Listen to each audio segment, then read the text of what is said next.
UHD quality video streaming, internet like a boss. SLT Mobitel Fiber. UHD quality video streaming, internet like a boss. SLT Mobitel Fiber. නව ඩොමෙක්ස් වැල්ලම් සහ විසබීජ අවම කර දින 3ක් දක්වා toilet එක ෆ්‍රෙෂ්ව තමයි ඩොමෙක්ස්.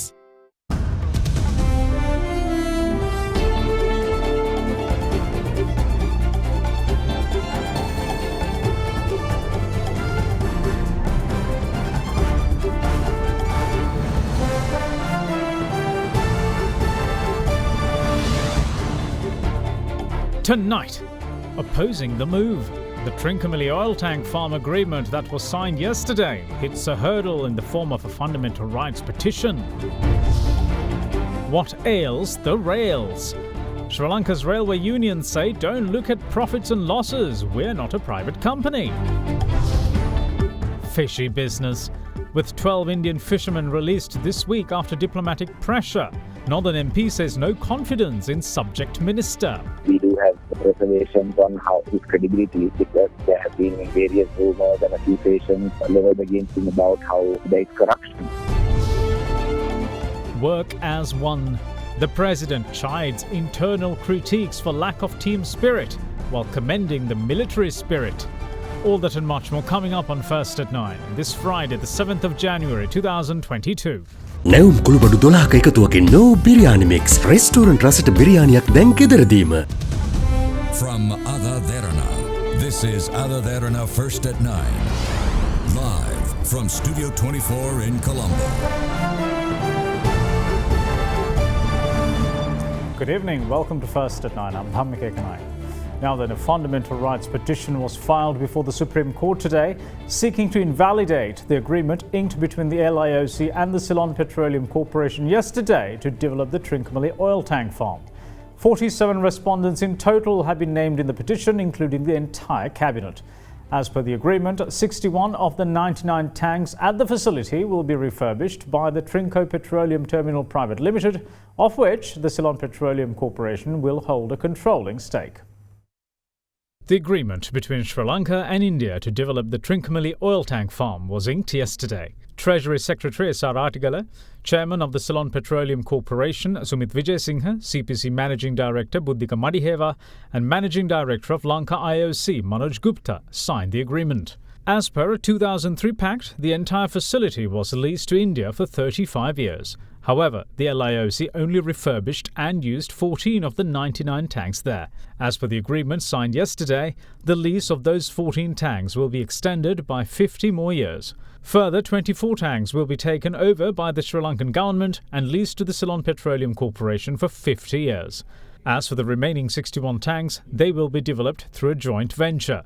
The entity Trinco Petroleum Terminal Private Limited will be formed for the purpose, with 51% of its shares owned by the CPC, while LIOC will have a 49% stake in the company. What's more, 4 seats of the 7-member board of directors in the company will be filled by the CPC, including the positions of chairman and managing director.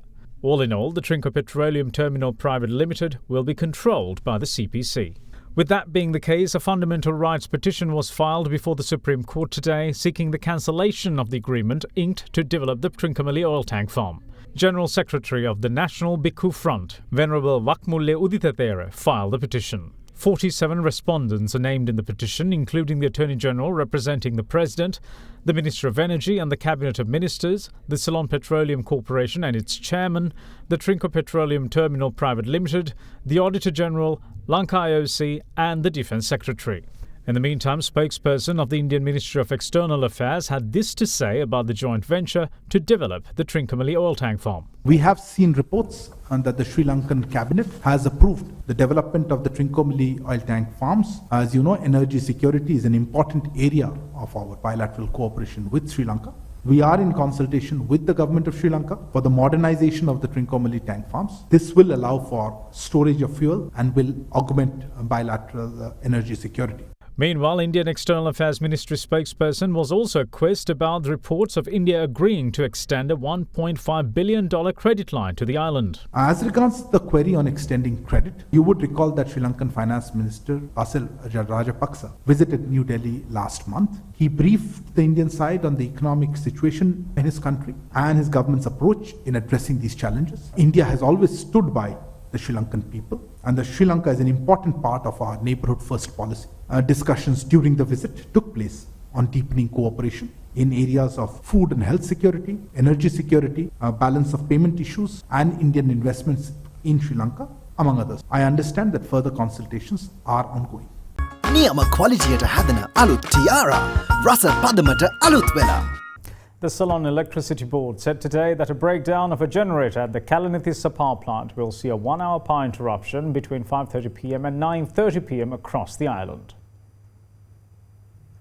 It said that high electricity demand was also a factor.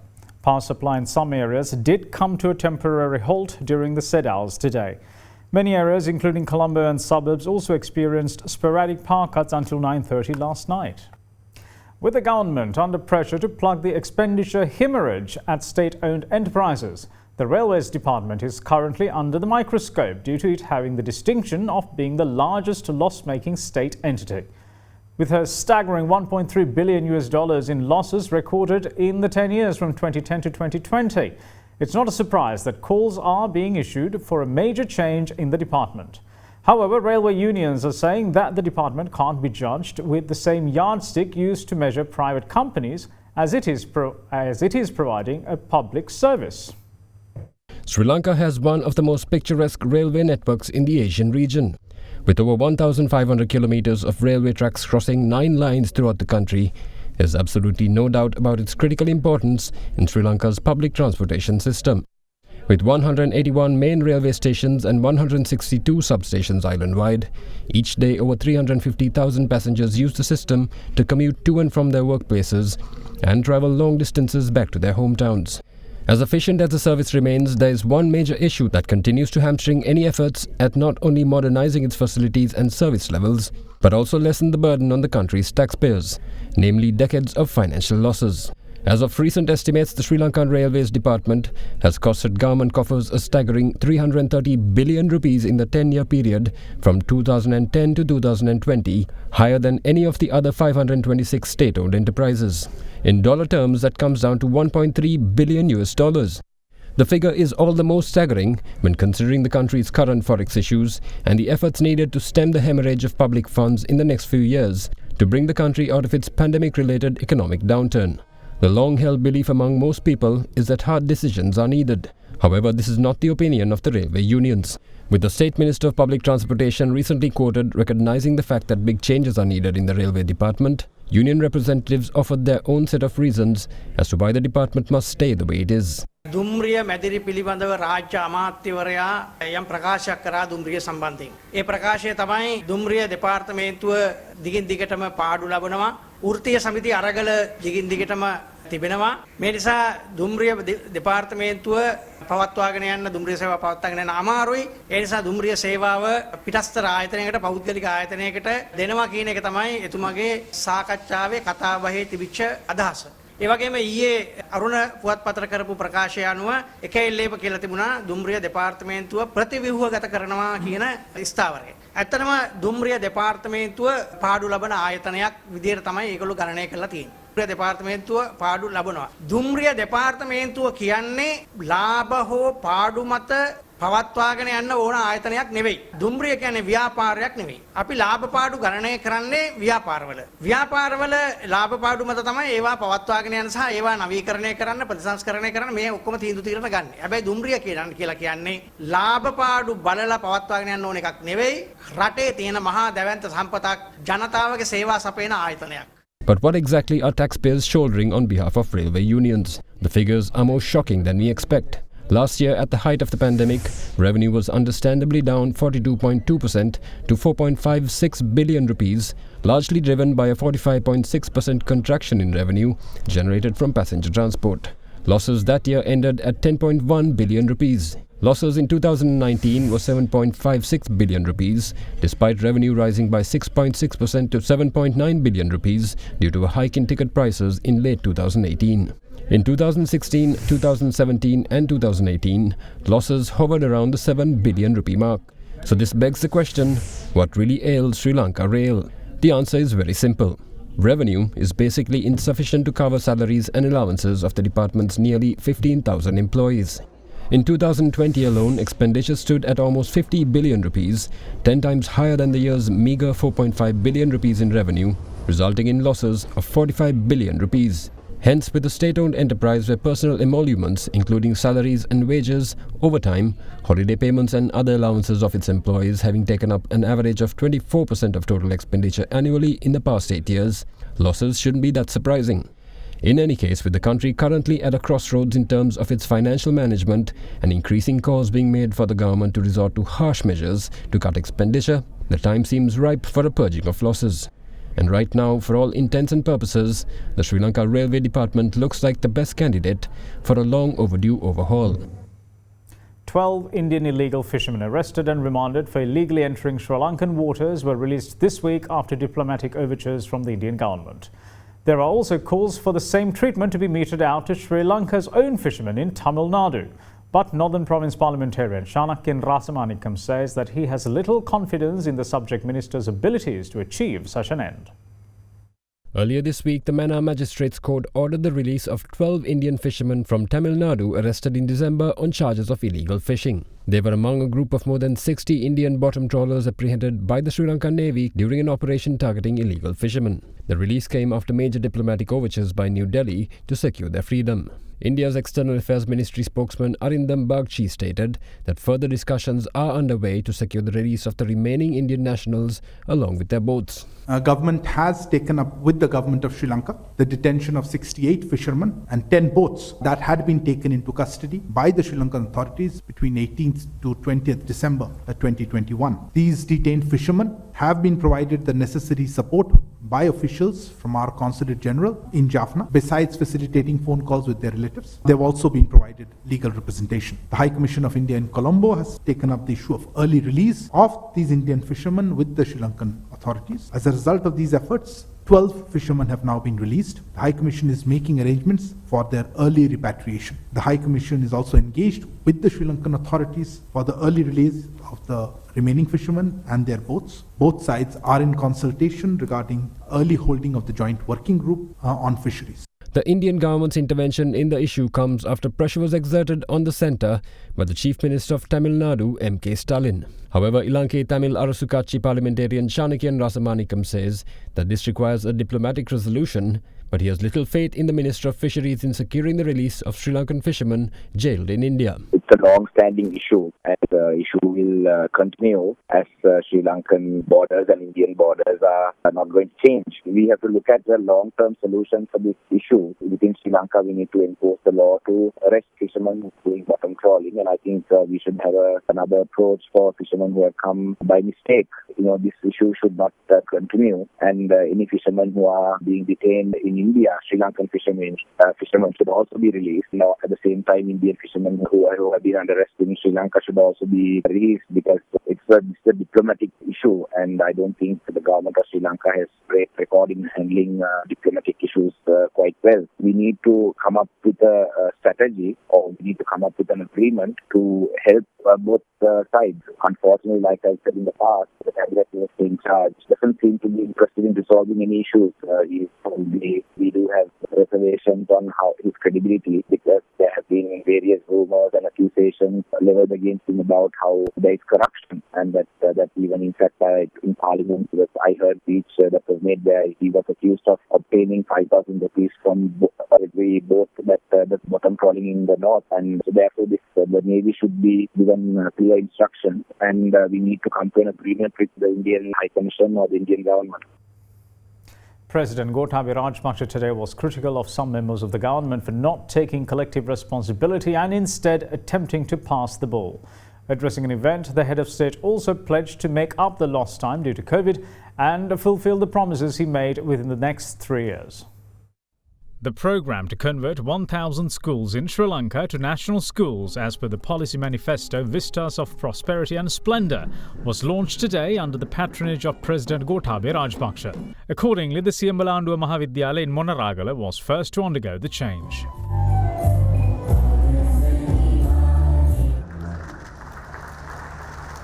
අපි රටක් හැටියට හාමුදුරනේ එකට වැඩ කරන්නට ඕන. කණ්ඩායමක් හැටියට වැඩ කරන්නට ඕනේ. අපි අද බොහෝ දෙයක් වුණාම හමුදාව ඉල්ලනවා. ඕන දෙයකට එන්නත දුන්නත් හමුදාව, දැන් අපි පෝර දෙන්නත් හමුදාව. ඇයි ඒ හමුදාව? හමුදාවේ ඉන්නෙත් අපේ රටේ මේ ගම්බද ආනවලින් ආපු අය. ඇයි? අපි හමුදාවේ පුහුණු කරලා තියෙනවා කණ්ඩායමක් වශයෙන් වැඩ කරන්නට. රාජ්‍ය අමාත්‍යවරයෙක් වස් කරන්න උනා. රාජ්‍ය අමාත්‍යවරයෙක් කියලා ගිහින් කියනවා නම් මේ ආණ්ඩුව වැරදි කියලා, එයා කියන්නේ එයත් වැරදි කියන එක. හැම മന്ത്രിවරයෙක්ම, හැම රාජ්‍ය අමාත්‍යවරයෙක්ම, හැම ඇමතිවරයෙක්ම සාමූහිකව ආණ්ඩුව කෙරෙහි වග කියන්නට ඕන. තමයි තවත් එක්කෙනෙකුට චෝදනා කරනවා නම් ඒකෙන් පැහැදිලි වෙන්නේ ඔහුගේ අකාර්යක්ෂමතාවයයි. ඇඟ බේර ගන්න තවත් එක්කෙනෙකුට චෝදනා කරනවා. කරන්න එපා. මේ කොවිඩ් නිසා මට අවුරුදු 2ක් නැති වුණා. මේ අවුරුදු 3 තුල ඒ අවුරුදු 5ක අපිට කරන්න බැරි දේ අපි කරනවා කියන එක මම ජනතාවට පැහැදිලිවම කියනවා. මොන විපක්ෂයේ හිටියත් മന്ത്രിවරුන්ගේ යුතුයකමක් තියෙනවා. රටක් හැටියට හොඳ දෙයක් කරනවා අපි ඉදිරියට යන්න. වැඩි වෙලා තියෙන අද හැම කෙනෙකුටම ඇමතිකමක් ඕන. කැබිනට් ඇමතිකමක් ඕන. මම කොහොමද හැමෝටම කැබිනට් ඇමතිකම් දෙන්නේ? විවස්ථාවෙන්ම අපි ජනතාවටත් කිව්වා අපි 30කට වඩා වැඩි කරන්නේ නැහැයි කියලා. අද ඇමතිවරු 30ක් ඉන්නවා. රාජ්‍ය ඇමතිවරු විවස්ථාවෙන්ම තියෙනවා 40යි කියලා. අපි මේ 40 පත් කරලා තියෙනවා. එතනම 70ක් ඉන්නවා. ඊට එහා අපිට යන්න පුළුවන් කමක් නැහැ. මම කැමති නෑ බොරු ජනතාව රවට්ටලා සභාගරජයවල් හදලා බොරු මේවා වැඩි කරන්නට. ඇමතිකම් ඕනේ වැඩ කරන්න. මම ජනතාව එතට ගියා ගම සමග පිළිසඳරක් වැඩසටහන යටතේ අවාසනාවකට ඒක කරගන්නට ඉදිරියට යගෙන යන්න බැරි වුණා මේ කොවිඩ් වසංගතය පැතිරිච්ච නිසා. දැන් මම නැවත ඒක ආරම්භ කරනවා. In the meantime, the Puhulwela Central College was also converted to a national school under the patronage of Minister of Mass Media, Dala Salahapperuma. It was part of converting 9 schools in 9 provinces to national schools in line with the inaugural event. We will see you shortly on the other side of this break. Bear with us. Big 3. Welcome back. You're watching First at 9.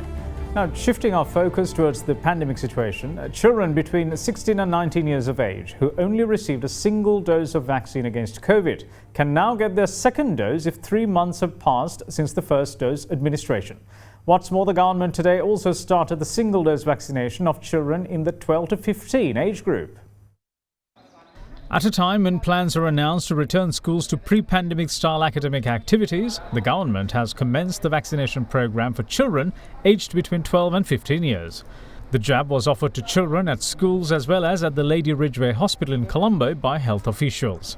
I would like to request all parents to bring their children for vaccination at schools or at hospitals or MOH offices and help us to immunize our children and ensure their education, health and well-being. At the moment, the current available scientific evidence is for vaccination of children up to 12 years with Pfizer 2 doses, but we are only giving at the moment 1 dose, and we are trying to be more cautious and try to see whether there are the data emerging to see whether the benefit of the second dose is much more than what the harms that are suggested. Since the 21st of October last year, the vaccine against COVID has been on offer for school children in the 16 to 19 age group. However, they were only given 1 dose of the Pfizer jab. Today, Minister of Health Keheli Rambukwala said students in that age group who have completed 3 months since the first dose administration are also eligible for the second dose. We are pleading those youths to come and get their vaccination sorted according to the guideline given by the Ministry of Health and Ministry of Education. By last evening, 15,997,744 persons had obtained a single dose of a vaccine against COVID, while 13,853,950 of them had received both doses. However, health experts are worried about some people who are eligible for the jab failing to at least receive a single dose. significant proportion of the population is still or yet to get the vaccine, even the first dose. Even though the total number may be small, but the proportionately, this is a very important proportion where the people have yet to get the first dose of. So this number or this proportion, sometimes we do not know, may contribute to a rise in number of cases or at least minor outbreaks in various parts of the country. Firstly, they will get the disease and the severity will be high, and that means more and more viruses are produced and more viruses are released into the environment. Thereby, more and more people might get the disease. That is why we want to make sure that each and everyone in the population or in the community need to be vaccinated. As for the booster dose rollout, 4,229,162 persons have obtained the shot. Meanwhile, Sri Lanka Air Force opened up a vaccination centre at the Bandaranaike International Airport today. It was set up at the BIA following a decision made by the Ministry of Health to offer the required jab to locals and dual citizens arriving in the country. The vaccination centre will provide both doses in the two-dose regime as well as the booster. Now, in other local news, the Ministry of Trade has signed a memorandum of understanding with Myanmar to buy 100,000 metric tonnes of rice as a buffer stock with immediate effect. This was confirmed by Subject Minister Bandula Gunawardena, and the rice consignment is to be procured via a government-to-government agreement between the two countries.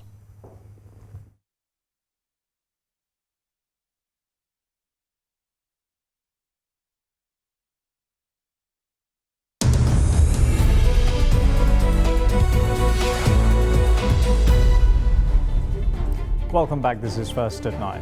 Now, Sri Lankan shares ended higher today, hitting a record peak in the session and notching its best week in nearly a year, aided by a surge in industrial stocks and sustained buying from domestic investors.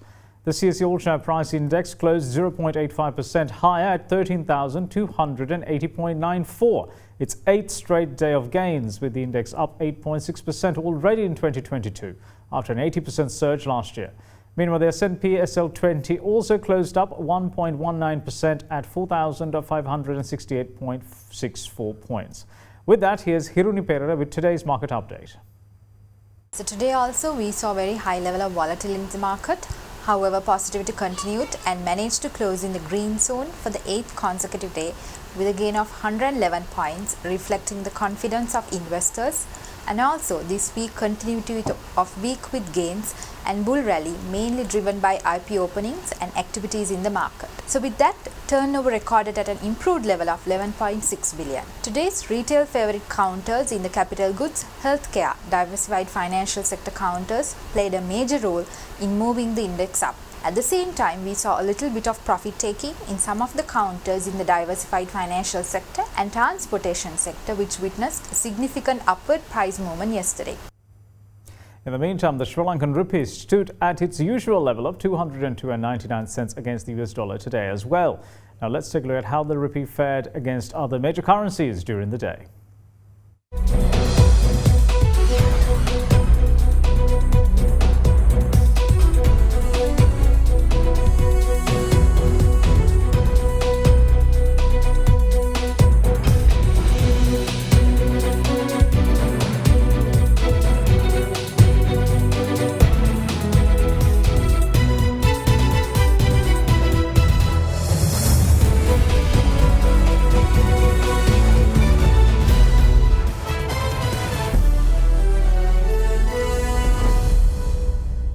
Sri Lanka cricket has decided to lift the one-year ban imposed on cricketers Danushka Gunatilaka, Kusal Mendis and Niroshan Dikwala across all three formats with immediate effect.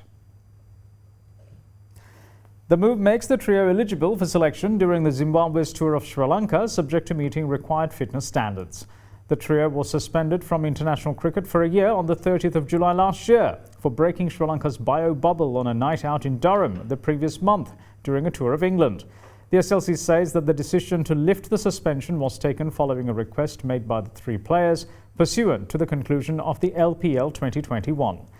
Based on the request, the SLC says that it obtained a report from the doctor appointed by it to provide counselling for the three players during their period of suspension, and it decided to lift the suspension based on the said report. The SLC, however, noted that the lifted suspension will remain suspended for a period of 2 years, during which the three players' conduct will be closely monitored by the SLC.